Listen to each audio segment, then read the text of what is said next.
Hello everyone, welcome back to my YouTube channel Saini learning classes. मैं हूं आपके educator Neha Saini.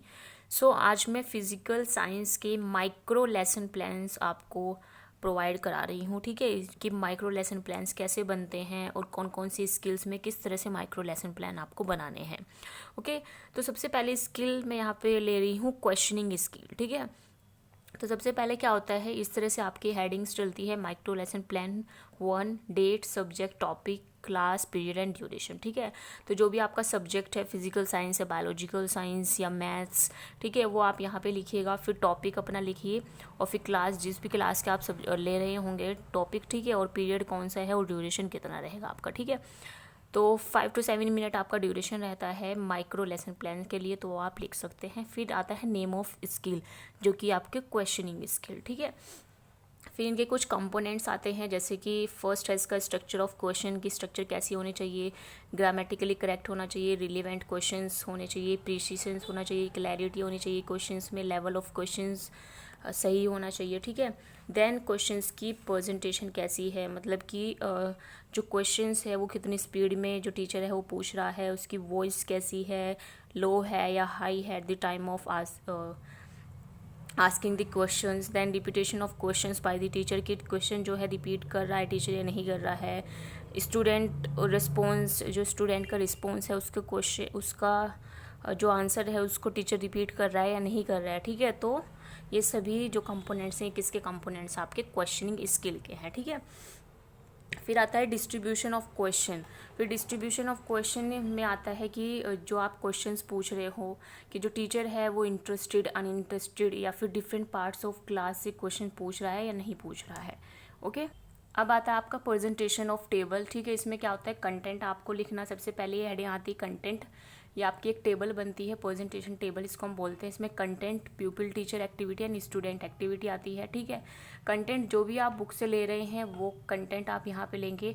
फिर इसी कंटेंट से रिलेटेड आप क्या करते हैं, यहाँ पे क्वेश्चंस फॉर्म करते हैं। और यानी कि ये जो कंटेंट है ये ऐसा कंटेंट होगा जो कि आप ऑलरेडी पढ़ा चुके हो स्टूडेंट्स को। ठीक है, तो इसी कंटेंट से आप क्वेश्चंस फॉर्म करते हो और इन्हीं क्वेश्चंस के जो आंसर्स है वो स्टूडेंट देते हैं।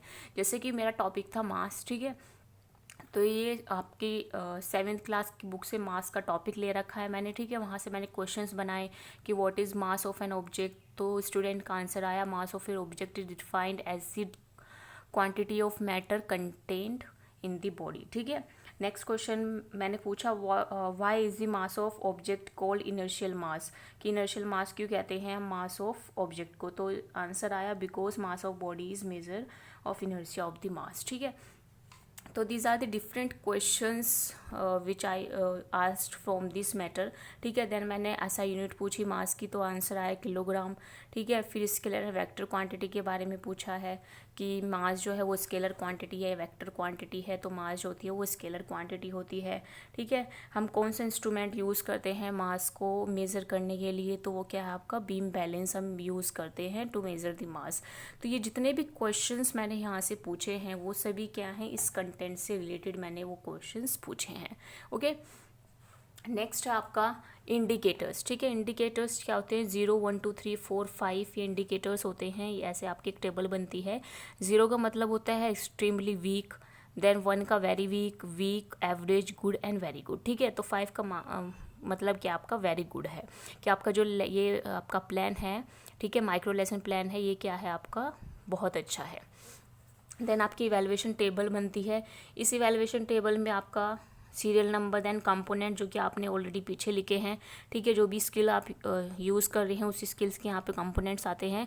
फिर यहाँ पे ये इंडिकेटर्स रखे जाते हैं। ठीक है, तो अकॉर्डिंग टू कंपोनेंट जो आपका इवैल्यूएटर होता है वो इसको चेक करता है और वो यहाँ पे आपके टिक करता है कि वो उसको कैसा लगा है, कि मतलब इंडिकेटर के हिसाब से आपका इवैल्यूएशन होता है। ठीक है, कि जो आपने माइक्रो लेसन प्लान बनाया है उसमें कोई ग्रामेटिकली मिस्टेक तो नहीं है, इन कंपोनेंट्स के हिसाब से आपका इवैल्यूएशन होगा।